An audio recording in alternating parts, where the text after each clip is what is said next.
D'une seule nomination, le pape François a balayé l'héritage de Benoît XVI, en confiant l'éducation catholique à une femme ouvertement opposée à la doctrine et aux principes de l'Église. Ce n'est pas un oubli, c'est un signal, et cela marque un tournant dangereux. Restez avec nous, car ce qui se passe doit être pleinement compris. À l'heure où l'Église catholique connaît un processus de transformation profonde et silencieuse, le pape François franchit une nouvelle étape décisive. La nomination de la théologienne belge Bénédicte Lemelijn à la tête de l'Agence du Vatican, qui évalue la qualité des universités et facultés ecclésiastiques. Un choix qui suscite des discussions et que beaucoup voient comme un signal clair de la direction dans laquelle la soi-disant nouvelle Église synodale veut s'orienter. Il ne s'agit pas seulement d'une nomination académique, il s'agit de remettre les clés d'un secteur stratégique, l'enseignement supérieur catholique, à une personnalité qui a ouvertement critiqué l'enseignement de l'Église sur des questions fondamentales, comme l'ordination des femmes et la morale sexuelle. Lors de la visite du pape François en Belgique en septembre 2024, l'Université catholique de Louvain, où Lemelijn est doyen de la faculté de théologie, a publié un article soulignant que les théologiens ne se contentent pas de répéter les opinions des autorités religieuses, mais les soumettent à une analyse critique approfondie. À cette occasion, le recteur Luc Sels a critiqué l'enseignement de l'Église sur l'ordination des femmes et les questions LGBT, appelant à une profonde réforme pour retrouver sa crédibilité dans la société moderne. Ces positions ont conduit à des tensions entre l'université et le Vatican, le pape qualifiant la déclaration de l'université de préemballée et immorale. En outre, le site internet Silaire non possum a souligné à quel point la nomination de Lemelijn est particulièrement controversée à la lumière des critiques antérieures adressées au pape. Cependant, Lemelijn se définit comme une amie critique de l'Église, une étiquette qui, au-delà de l'apparente cordialité, sonne comme un oxymore si l'on considère que cette amitié consiste à vouloir corriger, ou plutôt réécrire, ce que l'Église enseigne depuis 2000 ans. Pourtant, le pape François non seulement la connaît bien, mais l'a déjà récompensée dans le passé, en la nommant à la commission biblique pontificale. Ceux qui défendent la doctrine catholique ont le devoir de se demander, est-ce là la synodalité dont on parle tant? La construction d'une nouvelle Église qui aurait honte de la tradition et s'alignerait sur les valeurs du monde? La réponse réside dans les faits, pas dans les interprétations. Et les faits nous montrent que ceux qui s'opposent à la doctrine sont aujourd'hui promus, écoutés et encouragés, tandis que ceux qui restent fidèles à la tradition sont marginalisés. L'histoire prend des contours encore plus significatifs si l'on remonte à 2007, lorsque le pape Benoît XVI a créé l'Agence du Vatican, qui se trouve aujourd'hui au centre de l'attention. L'intention du pontife allemand était claire: faire en sorte que l'enseignement supérieur catholique reste véritablement catholique, c'est-à-dire enraciné dans la vérité révélée, fidèle à la tradition et au magistère. Il ne s'agit pas d'un corps bureaucratique, mais d'une garnison d'identité doctrinale, une barrière contre les dérives relativistes et la sécularisation rampante dans les universités théologiques et philosophiques. Benoît XVI, qui avait déjà manifesté cette préoccupation depuis qu'il était cardinal et préfet de la Congrégation pour la doctrine de la foi. Il savait bien ce que signifiait perdre le contrôle des centres éducatifs. Cela signifiait permettre à des générations de théologiens, de prêtres et d'agents pastoraux de se former sans une vision catholique authentique du monde.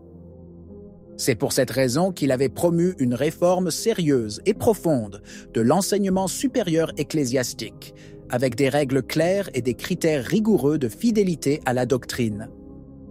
L'agence qu'il a créée, dont le nom officiel est Agence pour l'évaluation et la promotion de la qualité dans les universités et facultés ecclésiastiques, devait être l'instrument de suivi de ce front.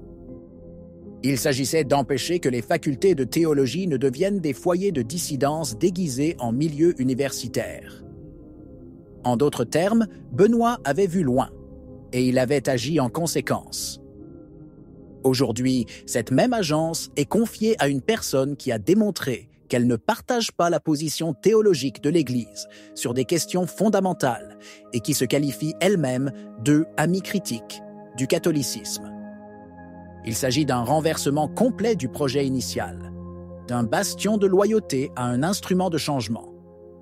Une opération chirurgicale de reconversion idéologique qui passe inaperçue pour la plupart, mais qui mine l'avenir de l'éducation catholique à la racine. Mais ce silence, qui entoure aujourd'hui la lente et méthodique subversion de l'œuvre de Benoît XVI, est peut-être le signe le plus éloquent de la crise que nous traversons. Lorsque même les institutions créées pour sauvegarder la vérité deviennent des instruments de transformation idéologique, on ne peut plus parler de simples réformes. Nous sommes face à un véritable renversement de l'intention originelle.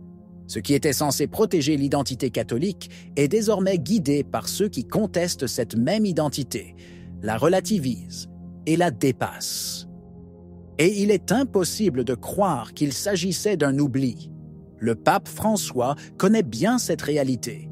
Ce n'est pas la première fois qu'il confie des tâches clés à des personnalités ouvertement critiques envers la tradition. Le contraste avec Benoît XVI est flagrant. Benoît XVI avait une vision organique de l'Église, enracinée dans la continuité avec la tradition. Pour lui, la vérité n'était pas quelque chose à réinterpréter en fonction du temps, mais à sauvegarder et à annoncer avec amour et rigueur.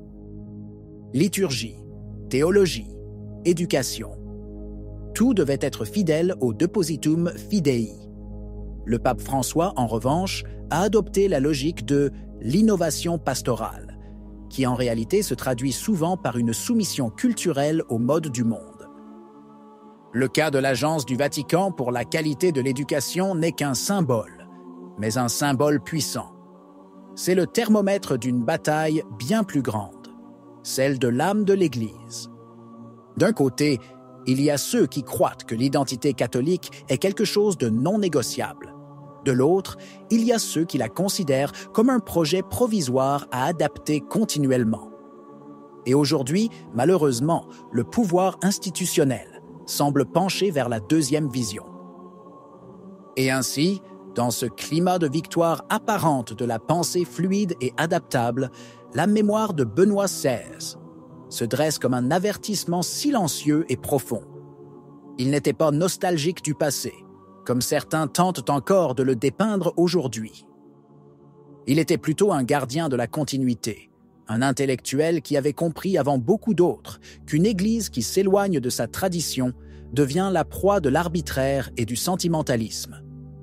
Pour lui, la réforme authentique ne consistait pas à effacer ce qui avait été, mais à le ramener à la lumière avec une force et une cohérence nouvelles. Le choix de créer une agence pour la qualité de l'éducation ecclésiastique n'a pas été dicté par des besoins bureaucratiques, mais par le désir de garantir que les futures générations de prêtres, de religieux et de laïcs formés dans les universités catholiques reçoivent une éducation solide dans la foi, ancrée dans la révélation. Non pas une éducation stérile ou académique au sens mondain du terme, mais une formation capable d'unir rigueur intellectuelle et vie spirituelle, doctrine et charité. Qu'en penses-tu? Si vous avez aimé la vidéo, commentez. Amen. Que Dieu vous bénisse.